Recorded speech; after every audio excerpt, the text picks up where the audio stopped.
창세기 2장 8절 9절 말씀, 제가 하나님 말씀을 봉독하겠습니다. 하나님 말씀에 귀를 기울이십시오.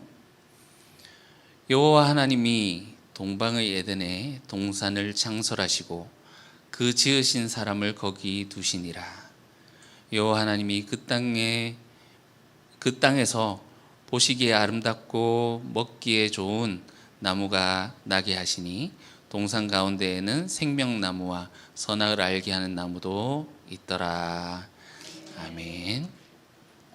이것은 하나님 말씀입니다. 하나님께서 오늘 이 말씀을 통해서 우리에게 은혜 베풀어 주시기를 원합니다.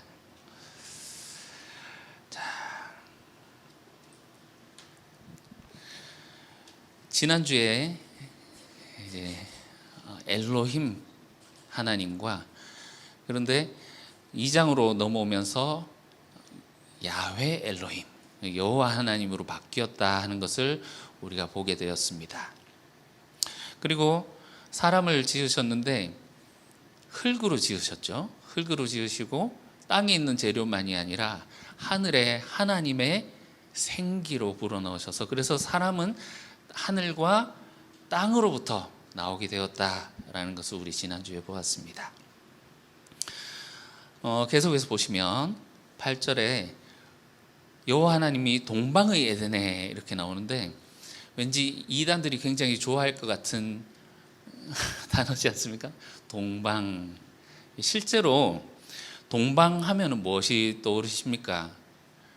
우리나라 떠오르지 않습니까? 동방에 해 뜨는 나라.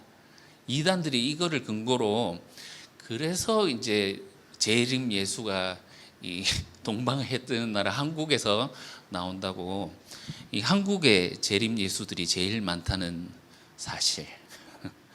그런데 이 동방의 에덴에 이렇게 하는데, 이 동방이라는 것의 의미는 여러분 우리가 잘 아시다시피 바로 이제 동방하면 해 뜨는 곳이잖아요. 그 해가 뜨는 곳, 생명력이 차오르는 그런 것을 말합니다.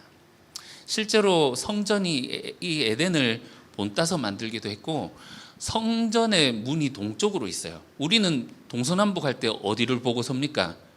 북쪽으로 서서 동서남북 이렇게 하는데, 이 이스라엘 사람들은 동쪽을 보고 서서 동쪽이 앞이다, 이런 개념이 있습니다. 그리고 이제 10절 이후로 보시면 에덴으로부터 물이 흘러나와서 온 땅을 적시는 이런 그림이 나오거든요. 여러분 아시죠? 이 당시에 물은 생명입니다. 그래서 하나님의 생명력이 이 동방에 하면서, 그리고 이제 뒤에 물이 쫙 에덴으로부터 흘러나가는 이런 걸 보면서 하나님의 생명력이 그 땅 가운데 이제 쫙 꽃피어 가고 있는 그런 것을 암시하고 있다 하겠습니다. 거기에 에덴을 동방의 에덴에 동산을 창설하시고 이렇게 나와 있는데, 여러분 우리는 지금까지 에덴 동산 해가지고 에덴과 동산이 같은 것으로 이렇게 봐왔었잖아요. 근데 사실 보면 조금 애매한 부분이 있습니다.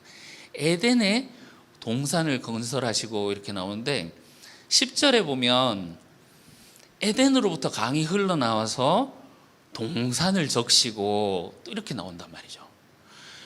그런데 이제 또 뒤에 15절 그 이후에 보시면 또 에덴 동산 하면서 같은 걸로 쓰이기도 합니다. 그래서 이게 에덴이 동산을 포함하는 것인지, 아니면 에덴이 그것과 다른 위치에 있는 건지 이제 애매한 부분이 있긴 있어요. 근데 요거는 이제 다음 주에 그 에덴으로부터 물이 흘러서 동산을 적시고 강이 흘러나간다 할 때 요거는 그때 이제 자세하게 보고, 어쨌든 에덴은 기쁨, 번영 이런 뜻입니다. 하나님이 기쁨의 동산, 거기에 동산을 만드시고 사람을 거기에 두시니라, 이런 말로 시작하고 있습니다. 9절, 여호와 하나님이 그 땅에 보기에 아름답고 먹기에 좋은 나무가 나게 하시니. 자, 여러분 에덴 동산을 우리가 상상해 볼 수 있겠습니다. 어떤 곳일까요? 그냥 막 이렇게 밀린 것 같은 어떤 그런 모습일까요? 아니면 하나님이 어떻게 꾸며 놓으셨을까요? 궁금하지 않습니까? 그런데 재밌는 것은 벌써 딱 들어가는 그 도입부에서 우리가 벌써 뭔가 싸한데 이런 느낌이 좀 들지 않으십니까?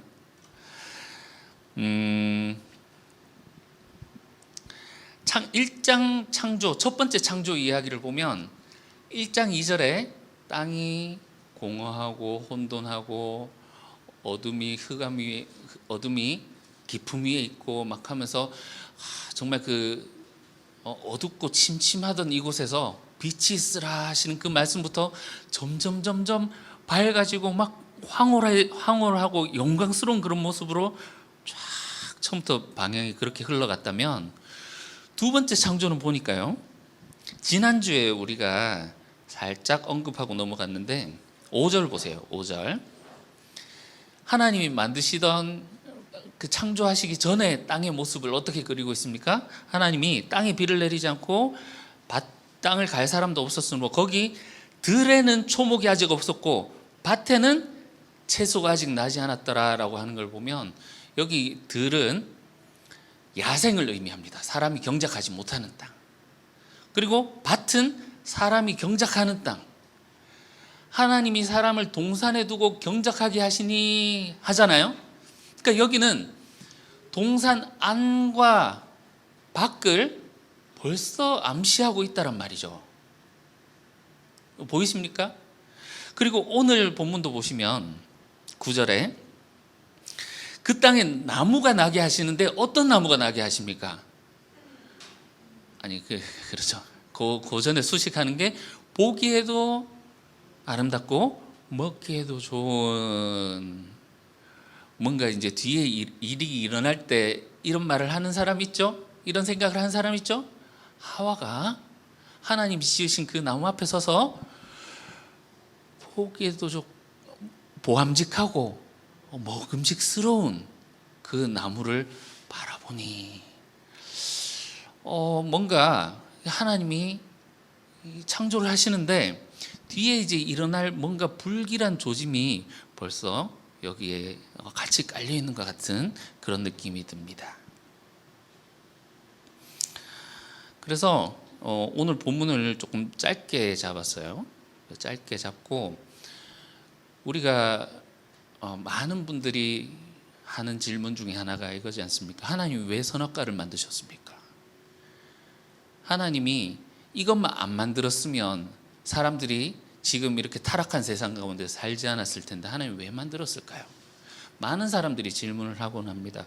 우리 이 에덴 동산에서 하나님이 지으신 이 동산 가운데 지금 딱 그 동산의 초입에 들어서자마자 그 땅 가운데 뭐가 있었는지 어떤 것이 있었는지 관심을 두지 않습니다. 바로 스포트라이트를 그 가운데 있는 두 나무에 쫙 비추고 있죠. 거기 어떤 나무가 있었을까? 두리안이 있었을까?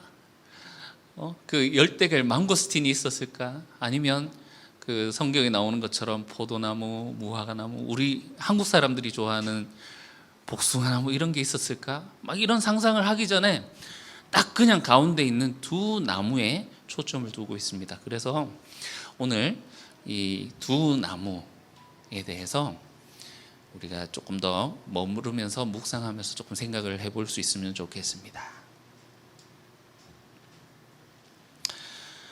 하나님이 왜 선악과를 만드셨을까 하는 이 질문에는 아까 우리가 얘기를 한 것처럼 어느 정도 원망이 들어있는 것 같습니다.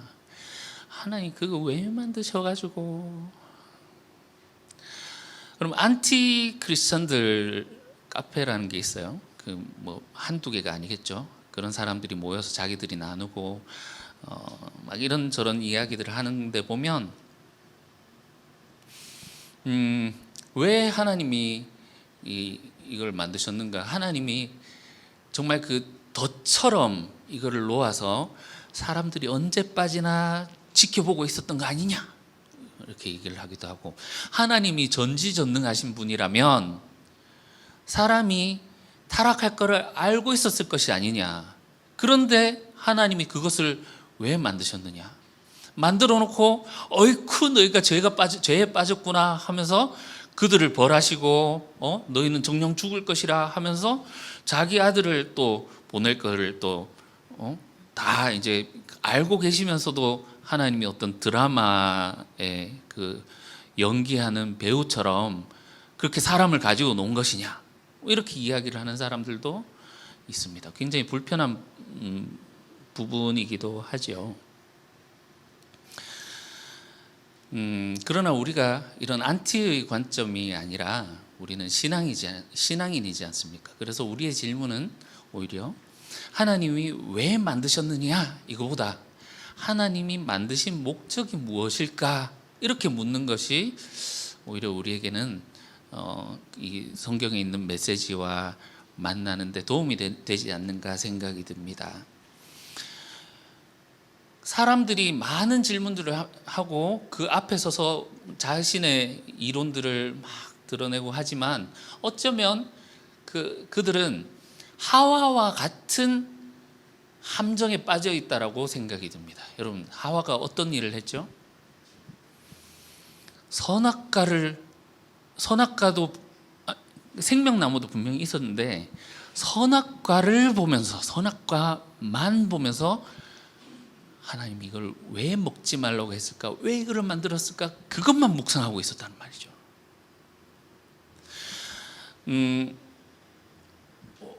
먹음직도 하고 먹음직도 한 이 나무만 바라보면서 왜 하나님이 이것을 먹지 말라고 하셨을까? 고민을 했다라는 거죠. 우리가 기억해야 할 점이 있습니다. 동산에 딱 들어가니 동산 중앙에 나무가 몇 그루 있었더라? 2그루. 선악과만 있었던 게 아니에요. 선악나무만 있었던 것이 아니라 생명나무도 있었다. 그래서 우리는 이 두 나무를 동시에 봐야 됩니다. 하나님께서 선악나무를 왜 주셨는가를 이해하기 위해서는 우리는 이 두 나무를 동시에 봐야 된다는 거죠.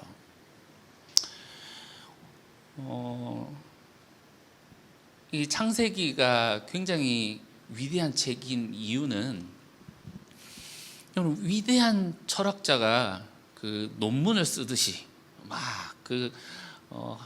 태초에 하나님이 계신 건 이렇고 이래서 이렇고 원리와 과학과 막 이런 것들을 써놓은 책이 아니에요. 이야기로 돼 있단 말입니다. 이야기로 돼 있기 때문에 어린아이부터 연세 드신 할아버지 할머니까지도 읽을 수 있는 책입니다. 그렇지 않습니까? 그러나 이 안에는 놀라운 메시지가 담겨 있어요. 그래서 학자들이 이것을 읽고 이 메시지가 무엇인지 수천 년에 걸쳐서 아직까지 연구를 하고 들여다보고 있는 책입니다. 그런데 단점이 있어요. 이 의미가 뭔지 정확하게 알려주지는 않는다라는 겁니다. 그래서 학자들이 이것을 보면서 이게 무슨 의미인가, 어떤 뜻인가 연구를 하고 한 것이 수천 년이 되었어요. 말씀이 전해진 이후로 수천 년 동안 연구가 이어졌지만 한 가지 결론이 날 수가 없더라. 그래서 오늘 메시지도 그럴 수 있겠다 이렇게 생각을 하시고 윤 목사는 이렇게 생각하는구나 생각하셔도 될 것 같습니다. 그러나 귀 기울여 보시고 들어보시고 정말 이것이 합당하다면 우리가 주님의 뜻에 맞게 그렇게 사는 우리의 삶으로, 그렇게 우리의 삶과 만날 수 있는 그런 장소가 될 수 있으면 좋겠습니다. 여러분, 한번 상상을 해봅시다. 여러분, 우리가 이제 다 같이 이제 단체 투어를 가는 거예요. 에덴 동산으로 가봅시다. 하나님이 우리를 데리시고 동산 중앙으로 쫙 데리고 가십니다. 마치 그 아담과 하와를 동산에 들여놓으신 것처럼. 여러분, 눈에 보이십니까? 생명나무와 선악나무가 있습니다. 이것을 보면서 어떤 생각이 드십니까? 아름답다? 너무 좋다. 하나님이 우리를 이렇게 사랑하시는구나. 또는 위험하다. 마치 그 지뢰밭에 지뢰 심겨져 있는 곳에 철조망이 쳐 있고 지뢰밭 이렇게 써놓은 것처럼 하나님 먹지 말라고 금지하셨으니 위험하다 이런 생각도 들고요.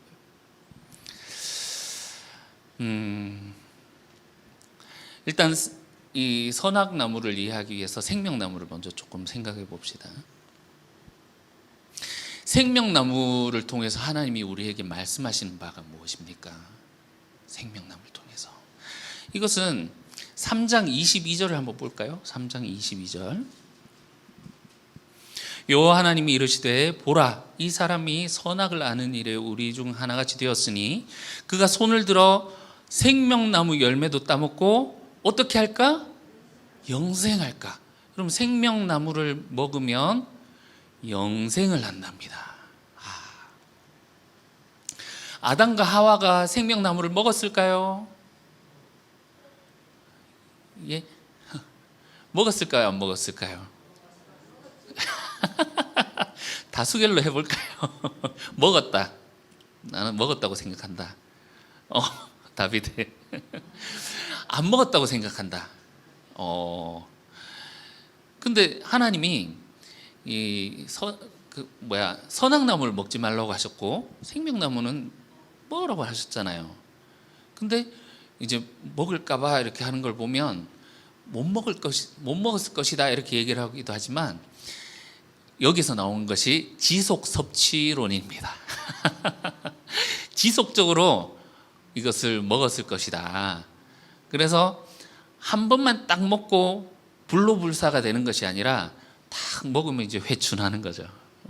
먹으면 또 예뻐지고 계속 이것을 먹어왔을 것이다 하는 그런 이론이 있습니다.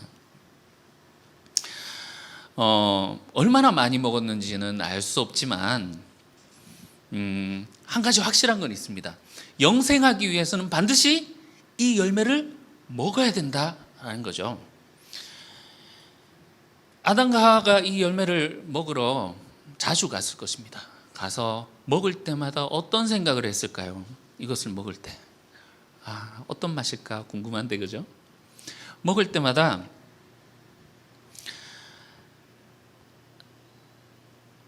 뭐 감사하죠. 하나님 이렇게 영생에 초대하시니 감사합니다 하고 먹긴 먹었겠지만 먹다가 나에게는 이 영생할 수 있는 능력이 없구나. 자생할 수 있는 자생적 영생이 나에게는 없구나. 하나님이 내게 주시는구나. 하나님이 주시는 이 생명 과실을 먹고 내가 영생할 수 있구나. 나는 흙으로 지음을 받아 하나님의 생기를 받은 사람이지만 나는 하나님이 흙으로 지은 존재이구나. 그래서 하나님이 허락하신 그 영생에 감사하기도 했지만 자신의 존재에 대해서도 어땠는지 생각을 했을 것입니다. 그렇죠? 이 생명나무가 말하고 있는 것은 사람은 스스로 영생할 수 없는 존재다. 그러나 하나님이 영생으로 그 사람을 초대하고 계신다라는 것을 지금 말하고 있습니다. 들리시죠? 예.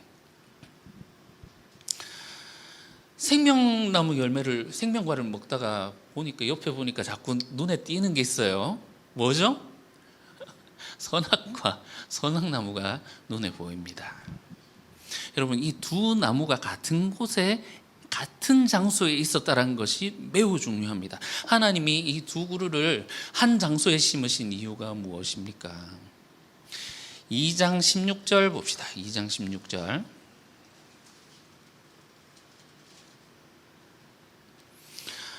이 선악나무는 처음으로 하나님의 금지 명령이 성경에서 처음으로 하나님이 하지 마라라고 하는 명령이 나오는 곳입니다. 2장 16절 여호와 하나님이 그 사람에게 명하여 이르시되 동산 각종 나무의 열매는 내가 임의로 먹되 선악을 알게 하는 나무의 열매는 먹지 말라. 내가 먹는 날에는 반드시 죽으리라.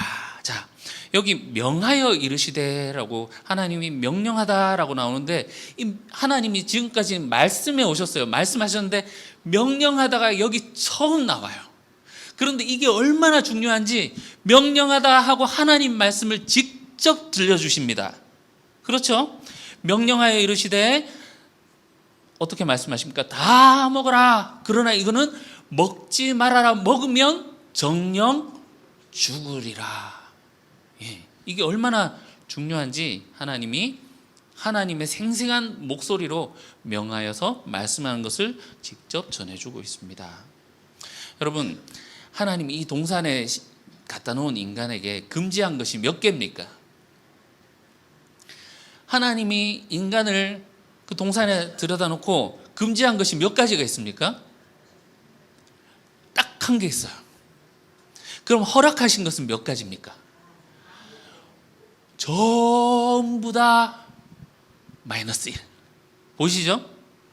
여러분, 이 전부 다 마이너스 1과는 엄청난 차이가 있습니다. 어떤 차이가 있습니까? 얼마 전에 추석이었는데요. 여러분, 그 가족들 다 모이셨죠. 우리가 다른 사람들 집에 갈 때 하지 않는 일들이 한 가지 있습니다. 다른 거 다 해요. 특히나 우리 왜 깐부 친한 친구 집에 가면 냉장고도 막 털어먹고 막 내가 먹는데 하면서 마음대로 꺼내 먹고 하기도 하잖아요. 그만큼 친한 친구 집에 가도 하지 않는 것이 단 한 가지 있습니다. 안방의 침대는 자기 마음대로 하지 않죠. 이게 뭐 암묵적인 매너지 않습니까? 그 하지 않는 그 한 가지 행동, 뭐 좀 불편하면 여러 가지 또 하지 않는 것들이 더 있겠습니다만, 그 하지 않는다라는 것을 통해서 말하는 바가 무엇입니까? 나는 이 집의 주인이 아닙니다라는 것을 고백하는 거죠. 그죠? 다 해라, help yourself at home. 집에 있는 것처럼 마음대로 해라 하지만 마음대로 할 수 없는 그 선이 있잖아요. 마음대로 하라고 집문서 갖다가 팔아먹지 않잖아요. 하나님이 다 해라. 내가 너를 여기에 나의 대리 통치자로 삼고 너에게 모든 정권을 준다. 다 해라. 모든 것을 마음대로 해도 좋다. 그러나 한 가지 이건 하지 말아야 된다라고 하신 것이 바로 선악나무인데, 이것을 통해서 명령을 하시는 분과 명령을 받는 자의 그 위계가 있음을 딱 보여주는 거예요. 이 땅 그 동산 가운데 모든 것을 네 마음대로 해라 하면 하나님과 사람 가운데 차이가 있습니까? 없습니까? 없죠? 딱 차이를 보여주는 것이 이겁니다. 한 가지 하지 말아야 할 것이 있는데 여기 있는 나무는 먹지 말아라 하심으로 하나님이 그 사람을 사랑하고 그 영생에 초대하셨음에도 불구하고 하나님과 사람 가운데, 창조주와 피조물 가운데 딱 선을 두시는 거죠. 그래서 이 선악나무는 아담과 하와에게 나에게 명령을 주시는 하나님이 계시구나, 여기의 주인은 하나님이시구나 하는 것을 기억하게 하는 장치였다는 겁니다. 자, 우리는 이제 이 두 그루를 함께 보았습니다. 그런데 이 두 그루가 각각 다른 말을 하는 것 같은데 사실은 하는 말이 하나입니다. 생명나무가 하는 말은 뭐였죠? 하나님이 너희를 영생으로 초대하신다. 그 말은 너희에게는 영생할 수 있는 그 자생적인 영생이 없다라는 것을 말을 한다면, 이 선악나무가 말하는 것은 무엇입니까? 이곳의 주인은 하나님이다. 너희는 순종함으로 말미암아서 영생을 할 수 있다라는 것을 얘기를 하는 거죠. 여기를 전제하고 있는 것이 무엇입니까? 하나의 목소리입니다. 너희는 하나님의 형상이다라는 겁니다. 다시요. 너희는 하나님의 형상이다. 이 말은 너희가 하나님의 형상이지만 하나님은 아니다. 이해가십니까? 하나님이 너희를 하나님의 형상으로서 너무나도 아름답고 영생까지 주시는 분이지만 너희는 하나님이 아님을 기억하라. 이것을 먹을 때마다 너희는 그것을 기억하라 라는 말이겠습니다. 여러분, 인간이 영생할 수 있는 유일한 길입니다. 생명나무와 선악나무. 그죠? 인간이 영생하기 위해서 무엇을 해야 됩니까? 생명과 생명 열매를 먼저 먹어야 되고, 그리고 이 선악나무를 먹지 말라고 하신 그 하나님의 말씀에 순종해야 되죠. 여러분, 그래서 영생은 순종과 떼어놓을 수가 없는 것입니다. 두 그루 나무가 우리에게 말하고 있습니다. 너희는 하나님의 형상이지 하나님이 아니다. 사람은 하나님을 떠나서 스스로 하나님이 될 수 없는 존재다. 이 두 그루 나무 앞에서 아담과 하와는, 또한 우리가 성경을 통해서 그곳에 가서 그 앞에 서 있는 우리는 기억해야 합니다. 우리의 자신의 위치가 어디 있는지 정확하게 보고 기억해야 합니다. 여러분, 우리는 하나님의 형상입니다. 하나님을 비추는 거울이지 우리가 하나님이 될 수 없다는 사실을 우리는 가슴에 새겨야 하겠습니다. 거울이 그 본체인 척 하면 그 본체가 그걸 보시기에 어떻게 느끼실까요? 여러분, 이것을 넘어서게 되는 순간 하나님의 창조 질서는 파괴되고 이것이 깨어지게 됩니다. 하나님이 이것을 유지하기 위해서 두신 것이 바로 이 두 나무입니다.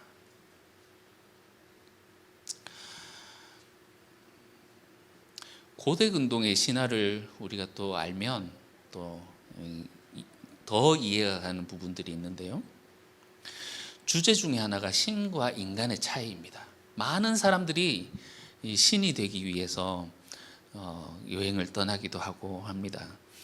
그런데 인간과 신의 차이는 바로 이 영생과 지식입니다. 영원히 살 수 있는, 근데 고대 근동 신화에 보면 신도 죽긴 죽어요. 죽는데 특별한 일이 없으면 영원히 살 수 있어요. 이 영생과 세상에 대한 그 지식, 이 지식을 알 때 신이 될 수 있는 거죠.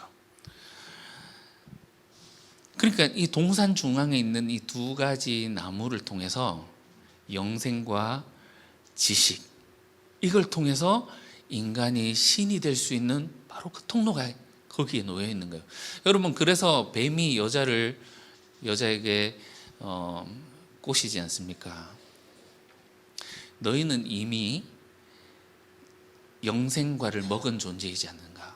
이제 반쪽밖에 안 되는 거예요. 그런데 영생과를 먹었지만 이제 뭐만 있으면, 지식만 있으면 너희가 하나님이 될 수 있다. 이 뱀의 그 꼬심이 그거라는 거죠. 여러분, 그래서 이 동산 중앙에 있는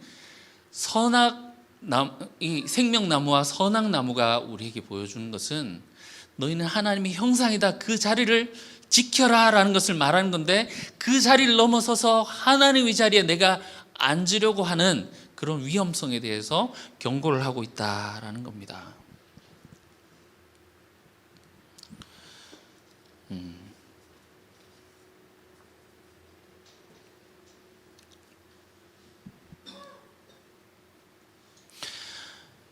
철학자 사르트르가 이런 이야기를 합니다. 인생은 B와 D 사이의 C다. 그럼 그 A, B, C, D, E 있죠? A 빼고 D에 빼고 B, C, D잖아요. B, C, D. 그러니까 B와 D 사이에 C가 있죠. B가 뭐냐면 birth, 탄생. D는 death, 죽음. 그러니까 인간의 탄생과 B와 D 사이에는 C다라는 게 choice, 선택하는 것으로 사람들의 삶은 채워져 있다라는 겁니다. 우리가 어떤 부모 밑에 어떤 환경에서 어떤 민족으로 태어나는지는 우리가 선택할 수 없지만, 일단 태어나면 그 이후로는 우리의 선택으로 모든 것이 채워져 있다. 언제까지요? D까지, death, 죽음까지요. 이 얘기를 하는 거죠. 여러분, 하나님은 인간을 기계로 만들어 놓지 않았습니다.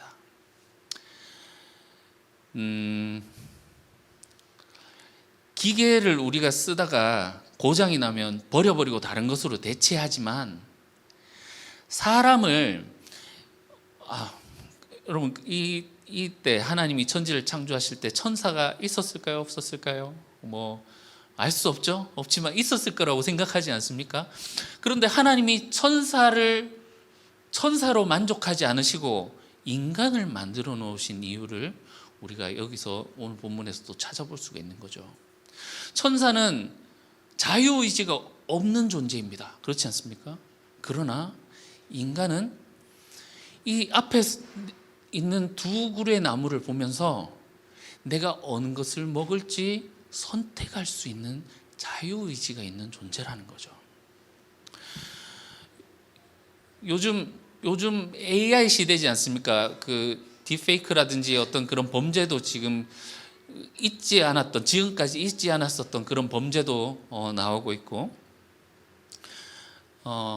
기계들이 인간이 일하고 있던 그 자리를 대체하고 있는 시대이기도 합니다. 그러나 여러분, 이 기계가 대체할 수 없는 것이 있습니다. 무엇입니까? 바로 사람과 사람 사이에 나누는 교감, 사랑 아니겠습니까? 여러분, 기계가 아무리 일을 잘하고 한들 기계와 사랑에 빠졌다라고 하는 사람 본 적 있으십니까? 물론 애들한테 얘기를 하니까 본 적 있다고 하긴 하던데 그 인간이 나누는 그 사랑과는 다르지 않겠습니까? 하나님이 천사로부터 경배를 받으시는 분이시지만 인간이 자유의지가 있을 때 자발적으로 하는 그것이 바로 사랑이기 때문에 하나님은 사람을 그곳에 만들어 놓으시고 선택할 수 있는 존재로, 비록 이것이 위험할지언정, 비록 이곳에 사람이 함정에 빠져서 타락을 할지언정, 하나님은 사람을 만들어 놓으시고 그 사람과 함께 사랑을 나누시는 존재로 특별히 그 사람을 거기에 만들어 놓으셨다라는 거죠. 여러분, 앞에서 우리가 불길한 조짐이 보입니다라고 했었지만 이게 하나님 입장에서는 불안한 조짐이었을 것입니다. 이 아이들이 여기서 타락하지 않고 내 말을 잘 지키며 행할 수 있을까? 그러나 그들을 사랑하고 그들로부터 사랑을 받는 그 하나님, 그 인간이란 존재를 포기할 수 없었기 때문에 하나님이 그곳에다가 인간을 그렇게 만들어 놓은 것이 아닐까요? 여러분, 오늘 장면에서 또 우리는 또 다른 하나님의 모습을 발견할 수 있습니다. 하나님은 우리의 삶에 때로는 장애물을 갖다 놓으시기도 하는 분이시다라는 것입니다. 우리는 성경을 읽으면서 하나님께 많은 궁금증을 갖는 그런 부분들이 있습니다. 아브라함을 보면서 왜 하나님이 그에게 이런 시험을 허락하시는가? 왜 사라에게 불임을 허락하셔서 그 오랜 기간 동안을 기다리게 하시고, 그래서 아이를 낳게 하셨으면 됐지, 또 아이가 자랐을 때 나에게 바쳐라 하면서 왜 이런 시련과 장애물을 놓아두시는가? 만약에 거기서 아브라함이 통과하지 못했다면 어떻게 하시려고 이런 위험한 장애물을 그 앞에 갖다 놓으시는가 말이죠. 요셉 이야기 여러분 잘 아시지 않습니까? 감당할 수 없는 그런 아픔을 왜 하나님이 그에게 꿈을 주시고 그냥 실현해 주시면 되지, 왜 그에게 그런 오랜 기간 동안 그 고통과 어둠 속에서 하나님을 바라보도록 만들고 이 장애물을 하나님이 두시는가? 우리가 의심을 하나님께 물어보고 우리가 참 궁금증을 가지게 되는 그런 부분이기도 합니다. 그러나 앞서 사르트르가 얘기한 것처럼 우리의 인생은 B와 D 사이, birth와 death 사이에서 C, 선택을 하는 존재다라는 것을 두고 본다면, 오늘 하나님이 나무를 심으실 때 보기에도 좋고 먹기에도 좋은 나무를 심으셨죠. 그런데 이게 나중에 타락할 때 보면 어떻게 바뀝니까?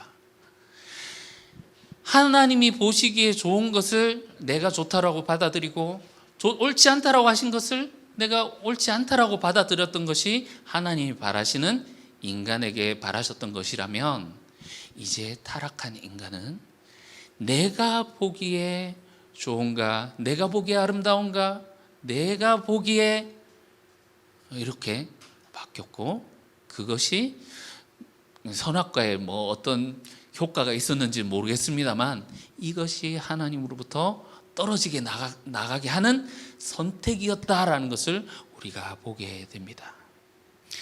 결국 뭡니까? 하나님으로부터 멀어지게 하는 것은 내가 신이 되어야 되겠다. 너는 하나님의 형상이야 분명히 말했지만 나는 형상으로 만족할 수 없어. 나는 하나님이 되어야겠어. 그 자리를 박차고 나아가는 것이 바로 하나님과의 관계를 깨버리는 것이었다라는 것을 볼 수 있습니다.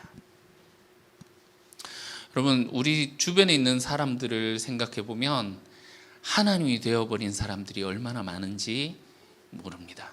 나는 하나님을 믿고 있습니다 하지만 그의 삶을 가만히 들여다보면 자기 하나님인 사람들이 많아요. 제 이름을 대면 여러분도 알만한 사람인데, 그 사람이 늘 하고 다니던 말이 나는 나단이다. 나단 선지자와 같은 사람이다. 하나님이 나를 그렇게 세우셨다, 이렇게 얘기를 해요. 몰랐는데 나중에 생각해 보니까 나단은 다른 사람한테 다윗한테 지적하고 하나님 말씀을 전하고 했지 자기가 지적당한 적은 한 번도 없어요. 그 말은 무엇입니까? 나는 나단이란 말은 나는 다른 사람들한테 하나님 말씀을 전해서 지적할 수는 있어도 누구도 나를 지적할 수 있는 사람 없으셈, 이런 고백이지 않겠습니까? 혹은 나는 아브라함이다 이렇게 이야기를 하는 사람도 있습니다. 가만히 들여다보시면 아브라함에게 하나님이 축복하신 그 축복의 그 내용이 표면적으로 보면 그렇거든요. 너를 축복하는 자에게 내가 축복하고 너를 저주하는 자에게 내가 저주하리라 하니까 아무도 나를 건드릴 수 없으셈, 똑같은 그거죠. 나한테 저주해봐, 하나님이 너 저주하실 거야, 이 고백이지 않겠습니까? 사실 그 안에는 하나님이 엄청난 뜻이 담겨 있는데 말이죠. 이런 말 자주 사용하는 사람이 있습니다. 하나님이 내게 말씀하시기를 하면서 하나님 내게 이래 말씀하시던데 하면서 얘기를 하는 사람들, 여러분 주의하셔야 됩니다. 그 내면을 들여다보면 하나님의 말씀을 내가 전함으로써 내가 은근히 하나님 자리에 앉기를 즐겨하는 거예요. 그런 사람들한테 회개하라 하면은 에잇 하면서 여러분 다시는 안 볼지도 모르겠습니다. 공통점이 뭡니까? 내가 보기에 좋았더라 하고 싶은 거예요. 보세요. 창세기 우리 앞에서 봐오셨잖아요. 하나님이 보시기에 좋았더라, 하나님이 보시기에 좋은 나무, 이렇게 하는데 내가 보기에 좋았더라 하는 하나님들이 여러분 우리 주위에 얼마나 많이 있습니까? 이런 하나님들이 교회에 들어온다고 생각해 보십시오. 우리 교회에 이런 하나님이 된 사람이 들어왔어요.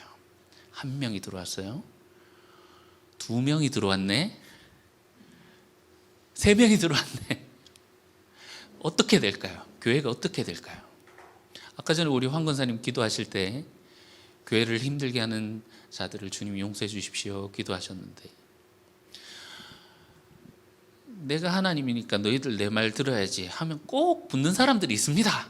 그래서 자기 편을 만들고 하나님들끼리 싸워요. 교회가 어떻게 됩니까? 이 하나님이 된 사람이 가정에 들어가면 어떻게 될까요? 내 자녀들을 내 거라고 생각하고 내가 보시기에 좋았더라 하는 모습으로 아이를 이끌어갈 수 있습니다. 여러분 무서운 일입니다. 하나님께서 하나님 아버지 하지 않습니까? 아버지 어머니는 하나님을 대리해서 통치하는 하나님의 대리 통치자입니다. 그 자리에 앉아서 아이를 내가 보시기에 좋았더라로 만들어 가시면 안 돼요. 요즘 시험 기간이 되면 부모들이 주일날 애들 학원 보내지 교회 안 보내요. 그렇게 자란 아이들이 하나님을 어떻게 경외하겠습니까?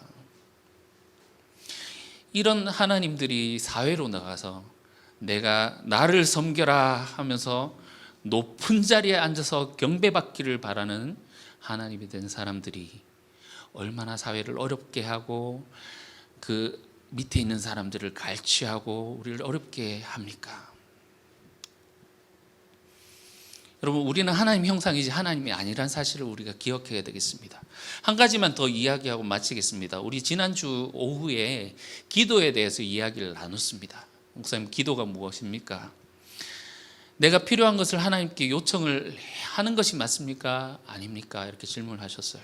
여러분, 오늘 본문 말씀을 보시면서 묵상하면서 들었던 생각이, 여러분, 기도는 바로 이 동산 앞에 서는 겁니다. 두 그루 나무 앞에 서는 것이 아닌가 생각이 들었습니다. 아, 나는 하나님의 형상이구나 하는 것을 기억하는 것이 바로 기도입니다. 여러분, 하나님께 우리의 필요를 요청하는 것이 옳을까요? 하지 않는 것이 옳을까요?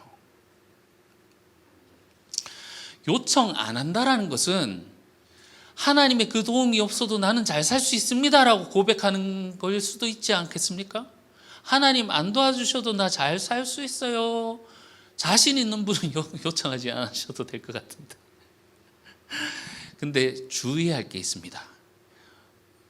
우리가 보통 이제 기도할 때 잘못 가르치는 것들 중에 하나가, 하나님 주실 때까지 붙들고 흔들어라. 멱살 잡고 흔들어라. 언제까지? 주실 때까지. 소나무 뿌리가 뽑힐 때까지. 주야.